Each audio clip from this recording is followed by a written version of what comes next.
They told me my fences were ruining the view. So I took them down. And then I stood on my porch, coffee in hand, and watched the wind erase their entire neighborhood like it had been waiting years for permission. Now, I don't usually tell stories like this, because most of the time life out here is pretty quiet, just wind, snow, and the kind of silence you only get when you're miles away from anyone who thinks they can improve you. But this one stuck with me, not because I was right, but because I knew exactly how it would end, and nobody else wanted to listen. I live on a ridge outside a little town called Red Hollow, Montana. Not the postcard kind of place either, more like a stretch of land where the wind doesn't visit, it lives. It howls through here year-round, but in winter, it turns mean.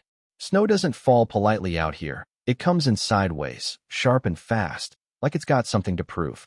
I bought my place about 25 years ago, back when land was cheap and nobody cared what you did as long as you kept to yourself. It's nothing fancy, just a small cabin, a barn, and a long stretch of pasture that slopes down toward the main road. And that road, that's important, because it's the only way in or out of a development they built about 10 years ago just downhill from me. Pinecrest Estates. That's what they named it. Which always made me laugh a little, because there aren't any pines, and it sure as hell isn't cresting anything except the bottom of my hill. Now, when they first started building those houses, I didn't think much of it. Folks move in, folks move out, that's life. But what they didn't understand, what nobody bothered to ask about, was how winter behaves on this ridge. See, for over 2 decades, I'd maintained a line of snow fences along the north edge of my property. Nothing pretty, just rough wooden slats wired between steel posts, weathered gray from years of wind and ice. If you didn't know what they were for, you'd probably think I was just hoarding scrap lumber. But those fences, they were the only reason that road stayed open. They worked by breaking the wind just enough so the snow would drop early, settling into my pasture instead of blowing straight down into that dip where the road sits. It's not magic, just physics, something you learn quick when you've spent enough winters digging yourself out of mistakes. I didn't build them for the neighbors. Hell, when I put the first ones up, there weren't any neighbors to think about. I built them because I got tired of losing half my land to drifting snow every year. But over time, they ended up protecting more than just me. And for a while, nobody complained. In fact, a couple of the earlier homeowners even stopped by once or twice, brought over beer, asked about the fences. I explained it to them, showed them how the drifts formed, how the wind moved. They got it. You could see it in their faces, that moment when something clicks and suddenly the land makes sense. But people change, and neighborhoods change faster. About 3 years ago, a new HOA board took over Pinecrest.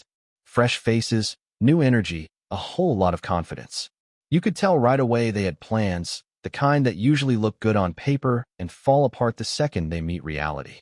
The new president was a woman named Carol Whitaker, mid-50s, always dressed like she had somewhere more important to be, even when she didn't. She moved in from Arizona, which, in hindsight, should have been my first clue. First time I met her, she was standing at the edge of my fence line, hands on her hips, squinting at the wood slats like they'd personally offended her. She didn't wave, didn't introduce herself, just said, "Are these yours?" I remember leaning on my shovel, looking at her for a second, trying to decide what kind of conversation this was going to be. "Yeah," I said. "They've been there a while." She nodded slowly, like she was filing that away for later. "Well, they're not exactly attractive." I almost laughed, but I held it in. "They're not supposed to be."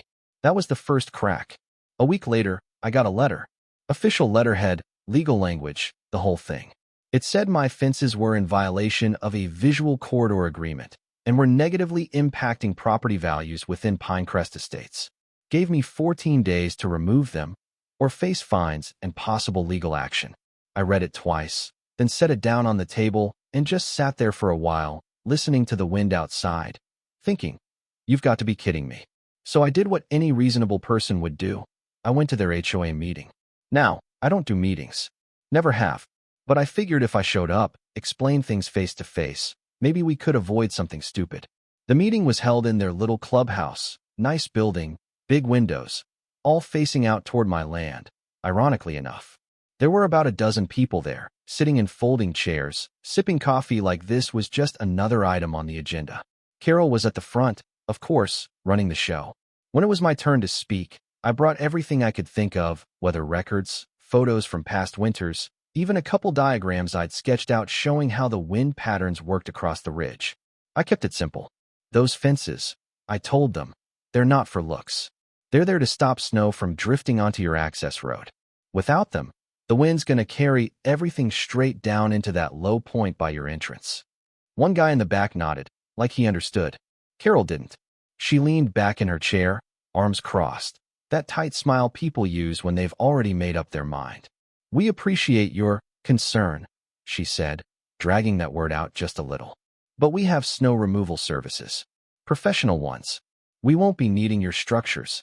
There was a murmur around the room, a few people agreeing, a few looking unsure. I tried again. It's not about clearing snow, I said. It's about where it ends up in the first place.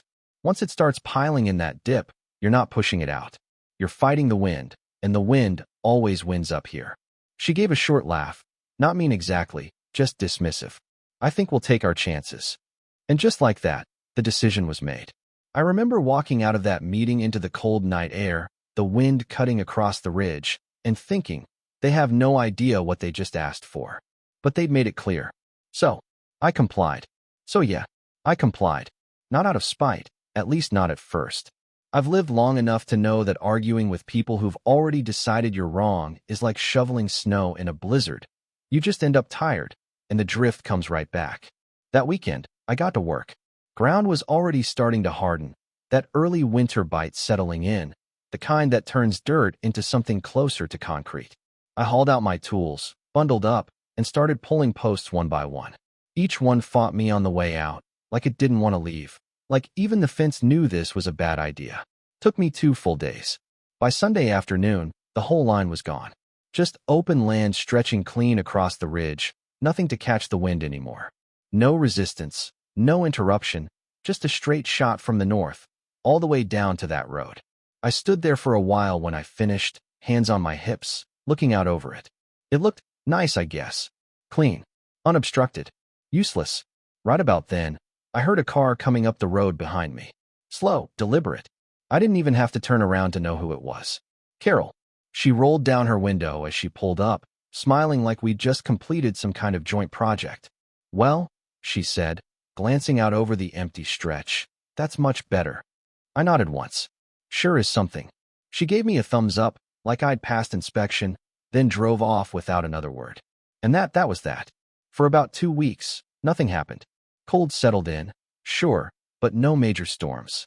Just light dustings, the kind that makes everything look pretty but doesn't cause trouble. I went about my routine, splitting wood, checking the barn, keeping an eye on the forecast the way I always do this time of year. And the forecast started to shift. You get a feel for it after a while. It's not just what the weather says, it's how it says it. The pressure drops a certain way, the wind changes tone, the sky gets that flat, heavy look like it's holding its breath. I saw it coming 3 days out. Not a historic storm, nothing that'd make the news, just a solid Wyoming-style blizzard, steady snowfall, strong sustained winds, maybe some gusts pushing 50, 60 miles an hour. The kind of storm we get every year, the kind my fences had handled without issue for decades. I remember standing in my kitchen that morning, coffee in hand, listening to the first low howl of wind slipping around the corners of the house, and thinking this is it. By noon, the snow started. At first, it was light, almost gentle, drifting down in small flakes. If you didn't know better, you might have thought it'd stay that way. It didn't. By mid-afternoon, the wind picked up, fast and steady, pushing the snow sideways across the ridge in long, thin sheets. You couldn't really see individual flakes anymore, just movement, white streaks racing across the land like something alive. And with nothing to stop it, it kept going. I stepped out onto the porch around 3, pulled my coat tight, and looked down toward the road. At that point, it was still visible, just a narrow strip cutting through the land. But I could already see it starting, that subtle buildup where the terrain dips. That's where it always starts. Not dramatic at first, just a little extra accumulation, a few inches more than the surrounding ground. Easy to ignore if you don't know what comes next. By 4, the wind was howling. Real howling now, the kind that rattles windows and makes you lean into it just to stay upright. Gusts were hitting hard, pushing snow in dense waves straight across the ridge. And that dip, it started filling. Fast. I watched it happen in real time, standing there like I'd seen it 100 times before, except this time there was nothing in the way. No fence to break the wind, no early drop to spread the snow out across my pasture. It all just funneled down. By 5, the road was gone. Not buried completely yet, but you could barely make out where it had been. The drift had already climbed a couple feet, soft and uneven, still shifting with every gust. That's when I saw the first set of headlights. Someone trying to get in. The truck slowed as it approached the entrance, probably realizing too late what they were dealing with. It made it maybe halfway through the drift before the wheels started spinning. I could almost hear it from where I stood, that hollow whine of tires losing grip. They rocked it back and forth a few times, trying to push through. Didn't work. Eventually, the door opened, and a guy stepped out, leaning into the wind, looking around like maybe the situation would make more sense if he saw it from outside the truck. It didn't. He stood there for a minute, then climbed back in, reversed slowly, and backed away from the entrance. That was the last vehicle I saw make the attempt that day. By 6, the drift was over 5 feet high, and it wasn't loose anymore. That's the part people don't understand. With enough wind, snow doesn't stay soft. It packs down, layer by layer, compressing into something dense and heavy, almost like concrete. Once that happens, you're not just moving snow, you're trying to break through it. The subdivision lights started flicking on as dusk settled in, little warm glows behind windows that probably still felt safe at that point. Inside, I imagine people were checking weather apps, maybe talking about how bad it looked, maybe trusting that their plow service would handle it in the morning. I stayed on the porch a little longer than I needed to. Not out of enjoyment, just watching. There's a difference. By 8, the wind hadn't let up. If anything, it got worse. Snow kept coming, relentless, piling higher and tighter into that same spot. The drift grew upward and outward, sealing off the entrance completely. No road, no path, just a wall. Sometime around 9, I saw flashing lights in the distance. Their plow. It came in slow, pushing against the wind, blade down, engine working hard. For a second, I thought, maybe they'll manage it. Maybe I was wrong. The plow hit the drift, and the front end lifted just slightly, like it had run into something solid. It pushed, or tried to. Snow sprayed out to the sides, but the main body of the drift didn't move. The blade kept catching, the tires spinning underneath, struggling for traction. I could tell what was coming before it happened. The plow lurched once, twice. Then it stopped. Stuck. The engine kept revving for a bit, then dropped, like even it knew the fight was over. I let out a slow breath, watching the flashing lights blink against the whiteout, and felt that strange mix of emotions settle in, part frustration, part validation, and something else I didn't really want to name. Because the truth was, this didn't have to happen. By that point, there wasn't really anything left to wonder about. It had played out exactly the way I knew it would. And that's the part that sat the heaviest. Not the storm, not the damage, but the fact that none of it was surprising. I went back inside, shut the door against the wind, and let the quiet settle in again. Threw another log on the fire, poured myself a fresh cup of coffee, and just stood there for a minute, listening to the house creak the way it always does when a storm leans into it. Out here, you learn to respect that sound. It means the world outside is doing what it's always done, and you'd better be ready for it. Sometime later that night, probably close to midnight, my phone rang. Now, I don't get a lot of calls after dark. Most folks around here know better unless it's important. So when I saw the number, I already had a pretty good idea who it was. I let it ring once, twice. Then I picked up. Hello. At first, all I heard was wind muffled, but still there, bleeding through the line.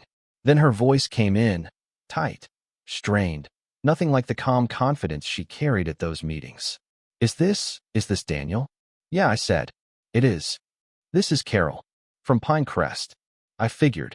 There was a pause, not long, but long enough to feel like she was choosing her next words carefully, or maybe just trying to keep them together. We have a situation. I glanced out the window, where the snow was still driving sideways past the glass. Yeah, I said quietly. I imagine you do. Her breath hitched, just a little.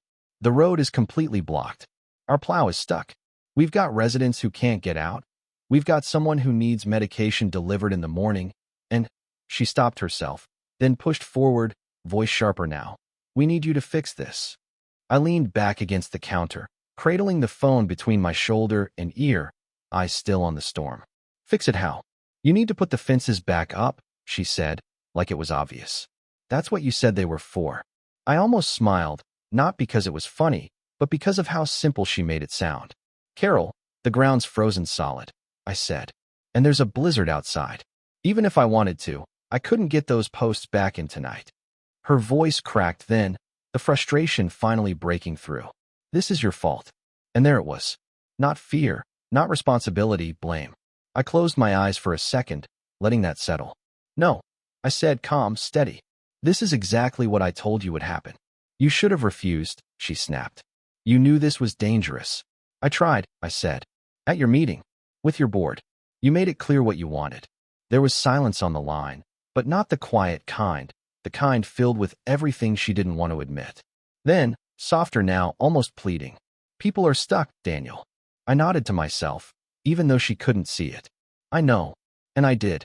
That's the part folks might not like hearing, but it's true. I knew exactly what was happening down there. I knew there were families sitting in their homes, watching that drift grow, realizing too late that they weren't getting out anytime soon. I knew the anxiety, the frustration, the creeping worry as hours turned into something longer. But I also knew something else. This wasn't a problem you could fix in the middle of the night with a shovel and good intentions. I'll call the county in the morning, I said. They've got the equipment for this kind of thing. That's not soon enough, she said quickly. We need access now. You're not getting it tonight, I replied. Not harsh, just honest. Nobody is. Another long pause. When she spoke again, her voice was quieter, smaller. What are we supposed to do? I looked out at the storm one more time, then back at the fire. Stay put, I said. Keep your heat on. Check on your neighbors. Ride it out. It wasn't what she wanted to hear, but it was the only answer there was. We hung up not long after that. And the storm, it just kept going. Morning came slow. The kind of gray, heavy light that doesn't so much rise as it just appears. Wind had eased a little, but the damage was already done. I stepped outside early, boots crunching down on the packed snow, and walked out to the ridge. From up there, you could see everything. And what I saw was a wall. Not a drift anymore. Not something you could mistake for a temporary inconvenience. This was solid. 12 feet high in some places, stretched across the entire entrance like the land itself had decided to close the door. No tracks. No gaps. Just white, dense, and immovable. Down below, I could see people moving around, small figures against the snow, some gathered near where the road used to be, others just standing, looking at it like maybe it would disappear if they stared long enough. It didn't. Around mid-morning, the county crews showed up. Not the usual trucks either. They brought in a rotary snowblower. Big machine. The kind they use up in mountain passes when avalanches block the roads. That alone told you how serious it was. It took them hours. I watched most of it from a distance, leaning against the fence line where my posts used to be, hands tucked into my jacket, just observing. The machine chewed into the drift slowly, carving out a tunnel instead of clearing it, sending arcs of snow high into the air as it worked its way through. Piece by piece, foot by foot, until finally, sometime in the afternoon, there was a path again. Narrow, rough, but open. Emergency vehicles went in first, then a slow trickle of cars, people finally able to leave after being stuck for nearly 3 days. 3 days. All because of a decision made in a warm room by people who didn't understand what they were up against. I heard later what it cost. $15,000. Billed straight to the HOA. Funny how the view doesn't seem quite as important after that. Spring came eventually, like it always does. Snow melted, ground softened, and life started creeping back into the land. And one afternoon, I heard a knock on my door. I already knew who it was before I opened it. Carol stood there, along with 2 other board members. No clipboard this time. No confident posture. Just people. Humbled. Daniel, she said, her voice careful now, measured in a way it hadn't been before. We'd like to talk. I stepped aside, let them in. We sat at the table where that letter had once been. For a moment, nobody said anything. Then she took a breath. We were wrong. Simple words, but they carried weight. I nodded once. Yeah. She didn't argue that. We didn't understand, one of the others added. About the wind, the snow. I know, I said. Carol leaned forward slightly. We'd like you to rebuild the fences. There it was. Full circle. I could have said yes right then. Could have gone back out, put everything up the way it was, and let life return to normal. But some things you don't just reset. I will, I said slowly. But not the way it was before. They exchanged a quick glance. What do you mean? I mean, I continued, if I'm going to build them again, it's going to be official, written into your HOA agreements as permanent safety infrastructure. No more complaints. No more letters. Carol nodded almost immediately. Of course. And, I added, I'm not doing it for free this time. That part, they hesitated on. Just for a second. Then she gave a small, tight smile. That's fair. We worked out the details over the next couple weeks. Contracts, permissions, everything in writing this time. No assumptions. No misunderstandings. By early summer, the fences were back. Stronger, better placed. Built with a few improvements I'd learned over the years. And when winter came again, the snow hit, the wind howled, and the drift? It stopped right where it was supposed to. Never made it to the road. As for Carol, she moved out before the next snowfall. Back to Arizona, I heard. Guess the view wasn't worth it after all. Now, I've told this story a few times, and people always ask the same thing. Do you feel bad? And the truth is, I don't know. I didn't cause the storm. I didn't force the decision. But I also didn't stop it. Not when I knew exactly what was coming. So I'll leave that part up to you. Was it just consequences, or something more? Let me know what you think. And if you've ever seen a situation where someone ignored experience and paid the price for it, go ahead and share that too. Because out here, nature doesn't argue. It just waits.